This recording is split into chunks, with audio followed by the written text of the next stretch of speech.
Good afternoon, everyone. Thank you for joining us today. We are honored to have Hillsborough County Commissioner Sandy Murman join us to provide a legislative update.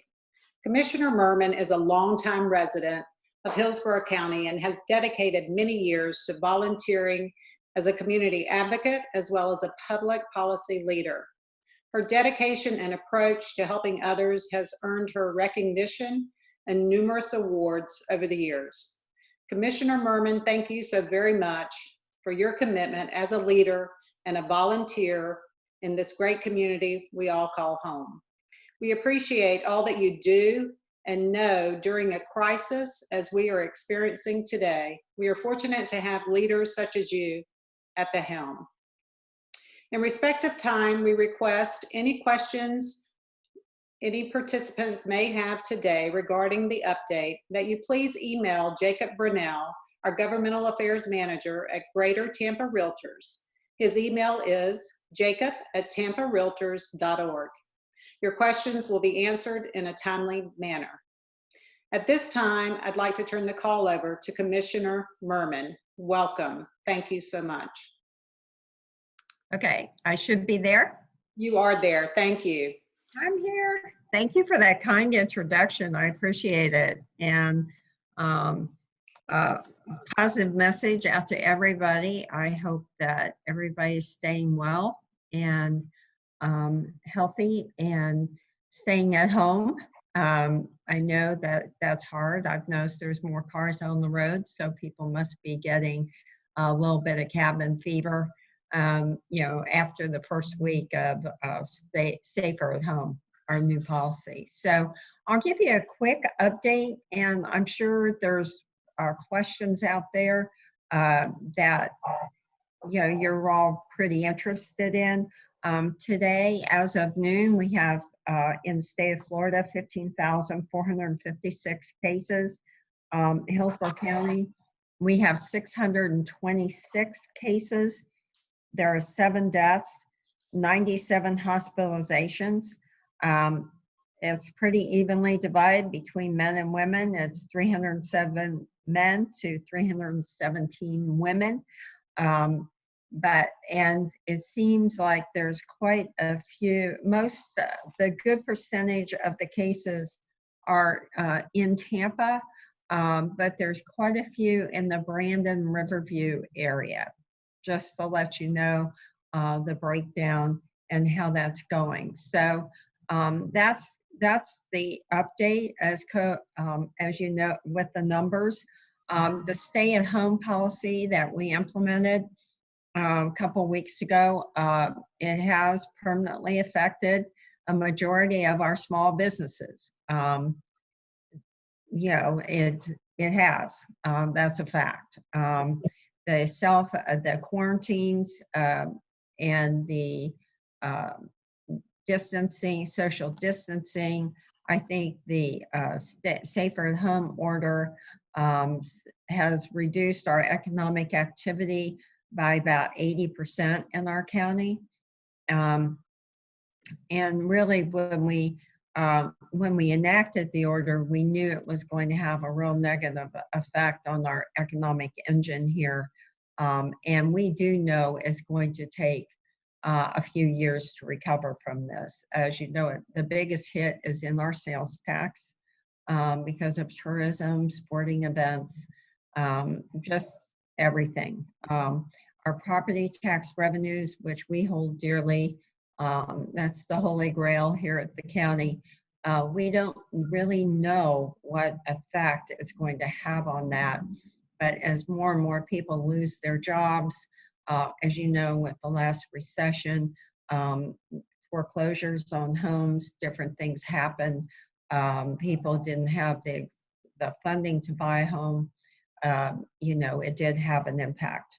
Some of the losses, airport losses around 70%, restaurants 70 to 90%, port 50 to 60%, the restaurant, hotel, bars, they were generating about $5.4 million a day in daily wages and tips.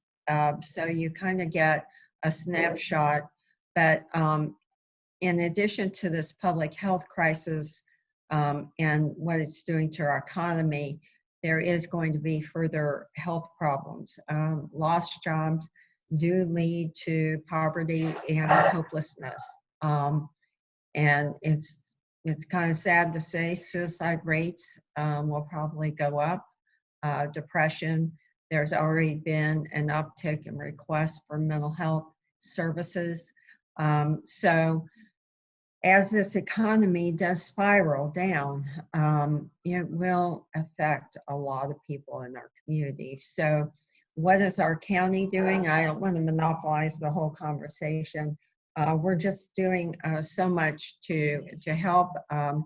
And we do have our emergency policy group meetings on Mondays and Thursdays.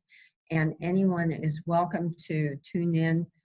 You can find that on my website if you'd like to listen to those meetings. They're very, very informative. As you know, we have opened up a testing site at Raymond James Stadium. We do have adequate rapid test kits or test kits. We do have, at first it was hard to get ramped up because they weren't coming into the state, but it seems like we're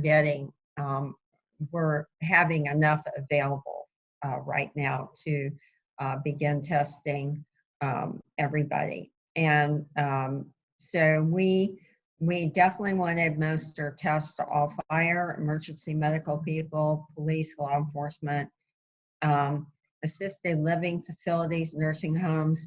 It's not just that we have to provide testing to people that are experiencing symptoms, but we do want to go into some of these other vulnerable places to make sure there's no, kind of what they call a hotspot developing. That's what they're calling that. But we have mobilized in that area. We also, and I do want to tell you, if anyone is sick or thinks they need to be tested, which I think is really important to know, we do have a number you can call to register for an appointment to go to the testing site, and it's on the county customer service. It's 272-5900, and it is a limited drive-through testing, and they're only administered to symptomatic individuals who have pre-registered or scheduled an appointment through that call center. And it's open Monday through Friday. I think we're now going to open up on Saturdays. And that's where we're at with that. Residents can get tested if they've been pre-screened. I think I said that. If you do not have an appointment, you can go to an urgent care. Don't go to the emergency room. They're very much overloaded. But the urgent care facilities will get you, I think they get you an appointment to go get tested. And that is if you don't have a designated primary care physician or are uninsured, but are eligible for pre-screening and pre-registration through the call center, which you can get. And there is no charge for any test administered at these testing locations. And if a test is scheduled, you'll be informed of the time, date, testing, location, all that kind of stuff. There's all kinds of things. You have to arrive in a personal vehicle, have your photo ID, all that kind of stuff. It's very interesting, the process. I think what we've learned the most, I think we've been very prepared for hurricanes, to be honest with you. No one's prepared for a pandemic like this. But I think our Emergency Operations Center at the county has done an excellent job. They have worked very well. The city and the county are working very closely together. Now, I think when we first got started, we're getting off page a little bit, but now I think everything's really doing very well very well together. So I'm happy about that. Some other things we're working on, we're working very closely with our career source, Tampa Bay. I am the designated board member on that, and been working very closely with them on this unemployment fiasco that the state created. And you may have some questions on that. Last week, we had 74,000 new claims come in. And so it's really, and from this area, it's about 5,000 official claims in the unemployment compensation and 6,000 requests in Employ Florida for reemployment assistance. And that reemployment assistance is for people that have really lost their jobs. Some people have lost their jobs, but they're still collecting wages. So there's a difference there. And of course, you all do know that there is the CARES Act that came through from the federal government, $2 trillion.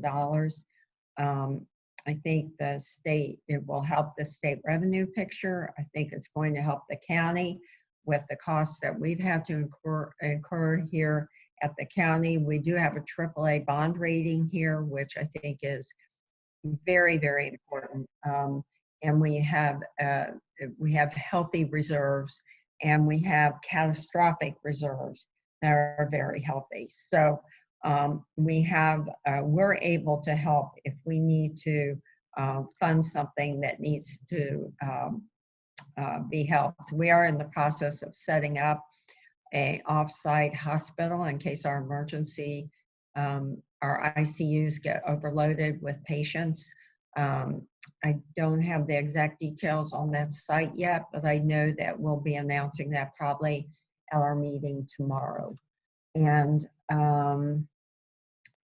as you know, we have the payroll protection program in the CARES Act, and a lot of people have applied for that. You may have some questions about that. That's very important for all of our small businesses. I think in 1 week alone, we assisted 518 small businesses as of last Thursday. That's through our either our entrepreneurial collaborative center or our small business, our economic development department. So we're busy, and we're doing everything we can to help our citizens. Here, I think the big deal is the jobs and getting people back on their feet and getting them some work, and trying to minimize any catastrophic situation that's happening in their family, as far as being able to make rent or mortgage payments, any of that. We have already started funding quite a bit in rental assistance, and we are getting a clarification from the governor's office about commercial rents, and there have been some landlords that are threatening eviction of some commercial tenants. And I have interpreted what has come out in the executive order from the governor that what he said only applied to rental assistance for residential. So we do need to get that clarified, but I will tell you, if anyone's worried about that, I know our sheriff, he says he's not evicting anybody. So I think, and our courts are shut down through the end of May, so there won't even be able to be an eviction process. And so I will just keep quiet right now and let the questions flow. I'm sorry, I wanted to give some introductory remarks and I get things started. Great. Well, thank you so much. Great update. We do have a couple of questions. The first one is, will the community resource centers be eventually used for testing sites? Probably not. That is not in discussion. We have other testing sites that we will open before we go to that. One will be, the next one that would open would probably be at the fairgrounds. That has not opened yet. The numbers of people actually coming for testing has slowed down a little bit. So we haven't, I doubt we would, there's a lot that goes into opening one of these testing sites. You have to have all the right staff there. You've got to be able to give them breaks and have different shifts. You have to have air-conditioned tents because it is getting warm. So there's a lot of different factors that go into it, but if we need to open them up and there's a demand for it, obviously we'll look at it. Okay, great. This week was touted on a national level of being one of the worst weeks, to experience in this health crisis. I know it's only Wednesday, but have you seen those numbers peak this week? Have you seen them flatten? Do you know where we are with our numbers in Hillsborough County as to more active cases or deaths? Have you seen an increase this week thus far? Okay, thank you for that question. We did see another 2 deaths in the last 24 hours. Our cases are still trending up. They have not flattened and they have not peaked. So they're anticipating based on models, and you deal with these medical researchers and scientists. They're saying any time between the end of April to mid-May that we should peak. That we should peak. Mm-hmm. Mm. So right now we're currently under a stay-at-home through April and could be longer. Definitely. Yes, that is correct. I'm anticipating it to be longer. Okay. Another question was you spoke to the rental assistance and that being there and available for residential. And you spoke on the commercial and touched there that you're working on that. Is there assistance within the county for the small business commercial leases for an individual that is a small business that they can apply through the county program for assistance for their leases?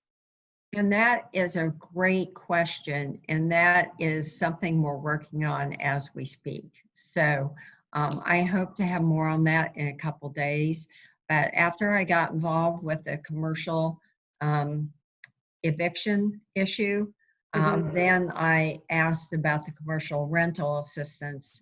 And I think, if anybody has any questions about that right now, they can, of course, work their Entrepreneurial Collaborative Center or call our Economic Development Department. But definitely, I think you'll hear something about that coming real soon. Great. Another question, the City of Tampa will be rolling out their new rental assistance program tentatively for people at 80% average median income and lower. The county has always had rental assistance for low and very low income, but will this be modified for families at 120% average median income? That's a great question. That's something I've actually been in favor of, but there's several of my counterparts have always wanted us to just help in the very low income areas. And I actually think right now, the people that need the assistance are in that higher, lower income level. And whoever asked that question is spot on, because it really supports what I've been fighting for, and that's called the working poor. The working poor in this whole scenario here is going to get hurt the worst, because they're the first ones that will get laid off. They'll get, when they reduce people that are working in businesses, they'll be the first to go.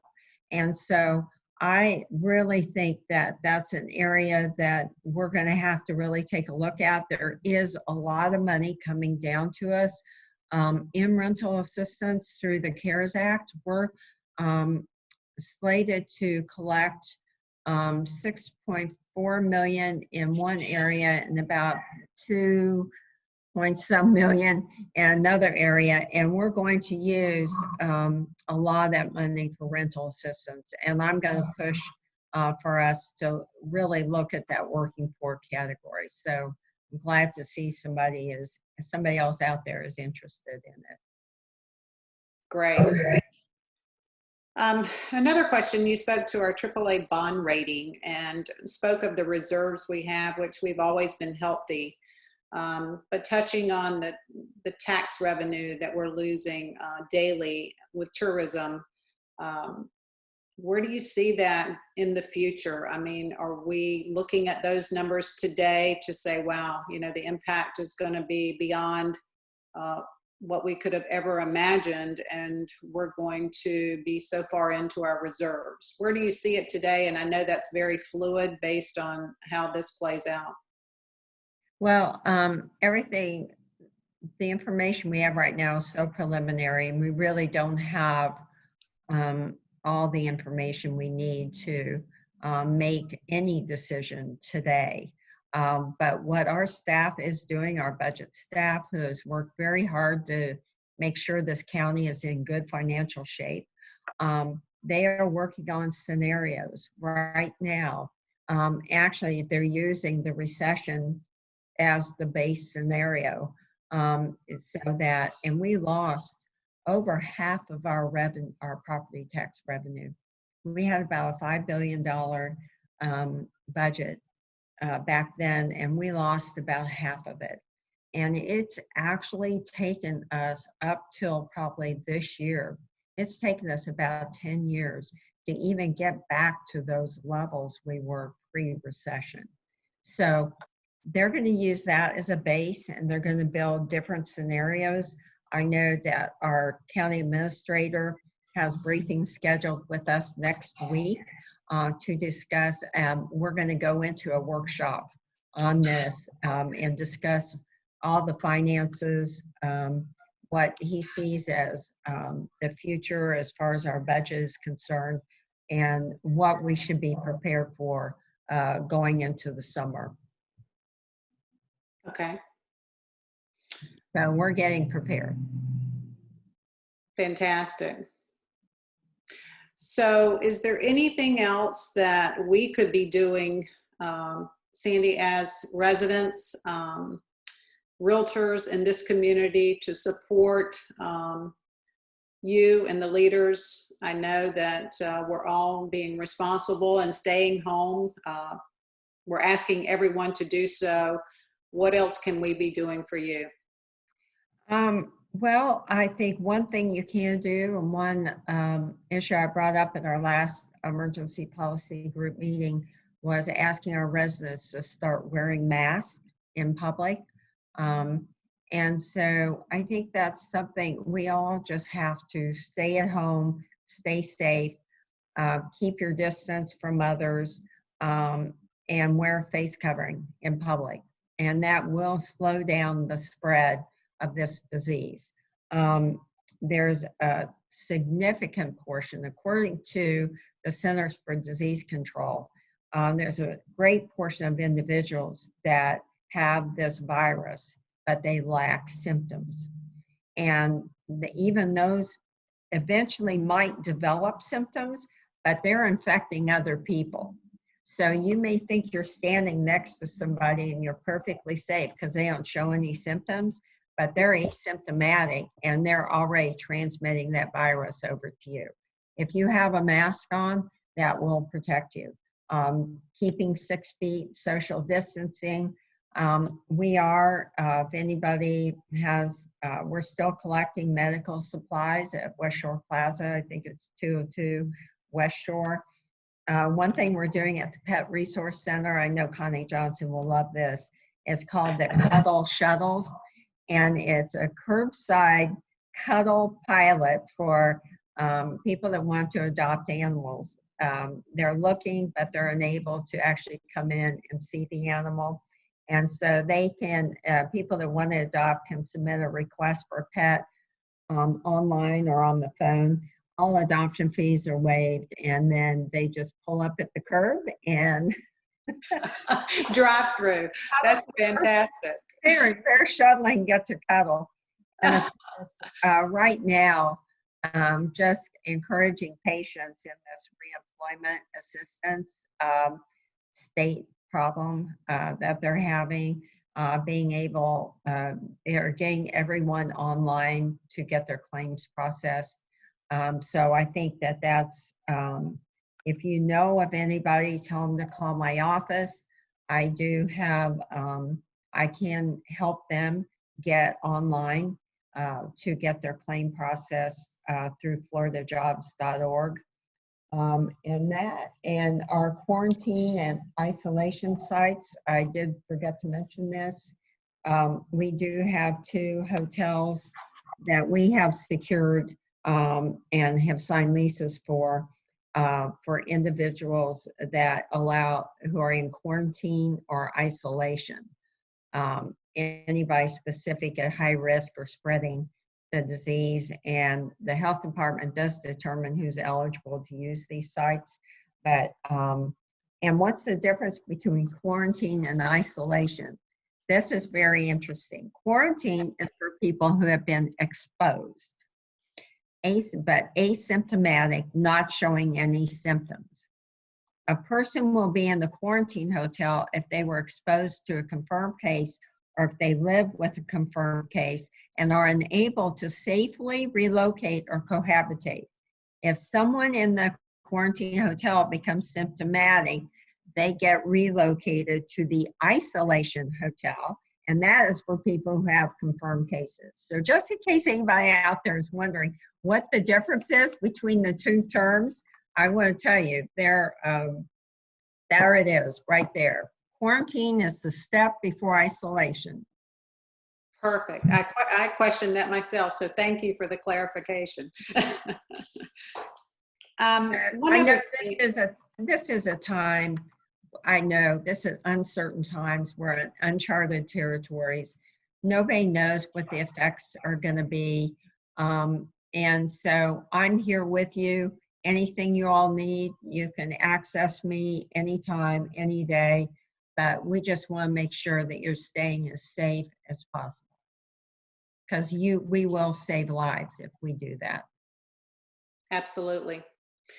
One other question.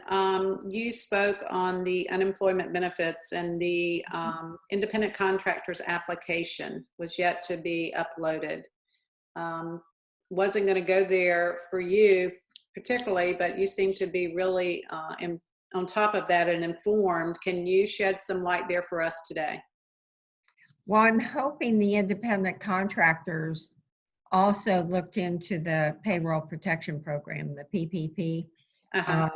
And that is something everybody should apply for. And also, and the same with the career source. If you're basically if you're a sole contractor and you don't have any business, you're unemployed. So you should go online also and, get yourself in the system so you can receive unemployment. Okay, and the career source would be on the local level, and the PPP through the state level, of course. That's through the CARES Act, yes. Yes, right. And they've got the paper applications out there as well, distributing those because they've had such a time with the website. But you have the secret passage to the website, you said? I don't know if I have the secret passage, but I will say this about paper applications. So please tell people that paper applications, now this is just my opinion, are not the answer to the problem. People need to still access online, floridajobs.org. And like I said, my department, my office will help you. I think the thing about paper applications, which you have to understand, people still have to fill them out. They have to mail them in to the Department of Economic Opportunity in Tallahassee. There, and you can imagine there are probably piles of these applications growing, and you have to wait for one of their clerks to open the mail, scan it, put it in the system. I mean, you're talking about a week, probably minimum, till you might even get in the system. And I think what I would suggest everybody is to access the local numbers and everything that I gave. Actually, I will send you, you know what I'm going to send you? I just did a side-by-side chat with our CEO for Career Source, John Flanagan, and all the numbers, all the online information is on there, so you can send it out to all your people. That would be wonderful. Thank you. I will definitely get that right to you. And what, I need your email address. I might have it. You can send it to Jacob. Jacob. Jacob? Okay, I'll send it to him. Absolutely. You've got that, and he'll get it distributed right away. Thank you. We need that guidance for, 13,000 members. Right. Going in the right direction. We want every realtor to keep their job and have a great quality of life and sell lots of homes, because that makes our economy, not just our economy strong, but it keeps Tampa growing, and we all love this community. Absolutely. One other question has come back. Do you know the website, Sandy, for the pet adoptions, or what should they Google? Okay, hold on. I should have it right here. My staff is here. Do you have it? Yes.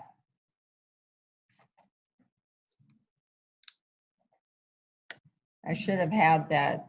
It was on that one email. I think if you go on hillsboroughcounty.org, there is a tab for Pet Resource Center, and just click on that. Okay, hillsboroughcounty.org under the pet. And there should be a tab for the Pet Resource Center. Okay, fantastic. Well, thank you so much for today.